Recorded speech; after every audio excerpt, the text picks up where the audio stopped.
माजी आमदार झिशान सिद्दीकींना ईमेलद्वारे जीवे मारण्याची धमकी, तर धमकी आल्यानंतर झिशान सिद्दीकींच्या घरी पोलीस चौकशी सुरू, सुरक्षेतही वाढ.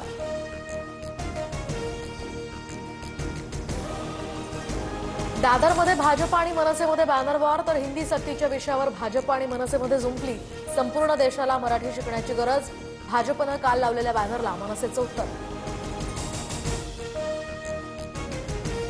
कॅबिनेट बैठकीत हिंदी सक्तीच्या शासन निर्णयावर चर्चेची शक्यता. हिंदी सक्तीच्या शासन निर्णयावर फेरविचार होण्याची शक्यता. बैठकीनंतर मंत्री दादा भुसे यांची पत्रकार परिषद. राज घनवट यांच्या पत्नी मनाली घनवट यांचं आकस्मिक निधन, तर हा मृत्यू नाही तर आत्महत्या असं जवळच्या लोकांचं म्हणणं आहे. दमानी यांचा ट्विट करत निशाणा, तर राजेंद्र घनवट हे धनंजय मुंडे यांच्या कंपन्यांमध्ये डायरेक्टर. केंद्रीय पथक बुलढाण्यातील नखं गळतीच्या तपासासाठी आता इथे दाखल होणार, तर शेगावातील बाधित गावांना भेट देत नखं गळलेल्या नागरिकांशी संवाद साधणार. केंद्रीय राज्यमंत्री प्रतापराव जाधवांची माहिती.